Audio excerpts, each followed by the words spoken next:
not thousands, of harmful chemicals in everyday products like home appliances, carpets, medical equipment, electronics, and maybe even toys. Either the hazardous substances are used in the production line and present as a residue in the final product, or they are, in fact, the primary materials for the manufacturing process. Synthetic chemicals are in nearly every product people touch, use, and consume daily. Some are potentially dangerous and can cause serious long-term health effects. This is 10 horrific details surrounding the Radium girls, the factory workers who were radioactively poisoned. Number 10. Miracle substance. At the onset of World War I in the early 1920s, the hot new gadget was a wristwatch with a glow-in-the-dark dial. Across the United States, several factories were manufacturing the dials by painting the numbers and hands with material containing a radioactive element known as radium. At that time, radium had been used in the treatment of cancer. Many believed it was a wonder substance with miraculous healing properties. It was used in a variety of products, from cosmetics to toothpaste.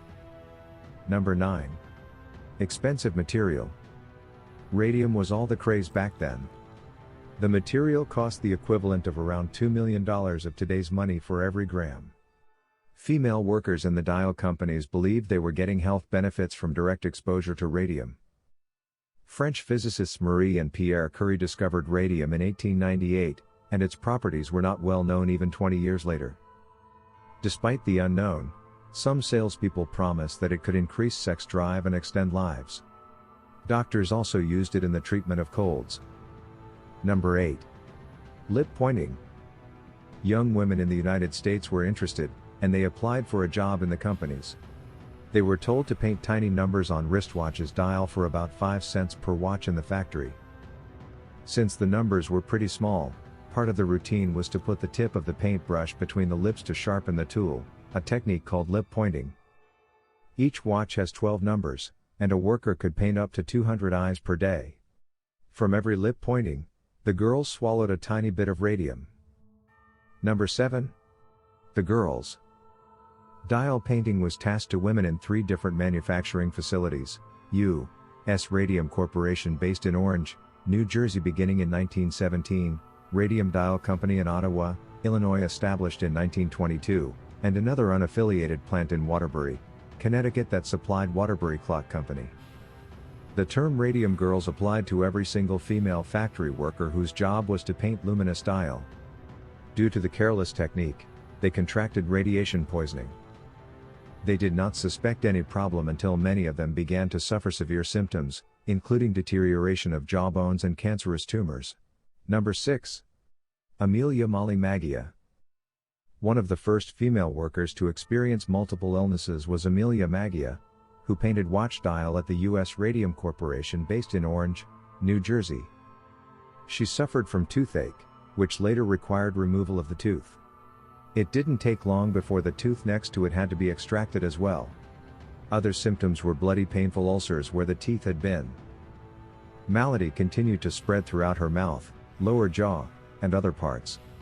On September 12, 1992, Maggia died of a massive hemorrhage. Doctors determined the cause of death as syphilis. Number 5. Denial. A growing number of female workers became seriously ill. Many experienced the same symptoms as Maggia. Their employer continued to deny any connection between the ailing girls and their works in the factory. Facing a business downturn, the companies commissioned an independent study of the matter, which finally confirmed the suspicion. The companies refused to accept the conclusion of the first study, so they commissioned additional tasks to support their narratives. Surprisingly, they managed to convince the public. Number 4. First lawsuit. A pathologist named Harrison Martland conclusively demonstrated that radium had poisoned the girls. He proved that radium could destroy the human body from the inside. While the industry discredited the finding, the Radium girls themselves joined the effort to fight back. In 1925, a plant worker, Grace Fryer, decided to file a lawsuit. It had to wait until 2 years until she found a lawyer willing to take the case. The case and litigation in New Jersey were intensely covered by the media, unlike other complaints of sick workers in other cities. Number 3. Worldwide coverage. Attorney Raymond Berry accepted the case in 1927. 5 workers, including Grace Fryer, Edna Hussman, Catherine Schaub, Kinta MacDonald, and Albina Laris, joined the suit. At their first appearance in court in January 1928, none of the girls could raise their arms to take an oath, 2 were bedridden. Media sensation around the case set a legal precedent and became the foundation for enacting labor safety standards. The girls' experience made the issue a worldwide headline story. Number 1. Few lucky ones. Not all female girls who painted radium-based watch dials suffered from radiation poisoning. May Keene was one of the few lucky ones. She died in 2014 at an admirable age of 107. She used to work as a dial painter in 1924, but her boss asked if she would like to quit, and of course, she accepted. Another survivor was Mabel Williams, who lived through her 100th birthday. Williams never had any complications from the job because she had never done the lip pointing instruction.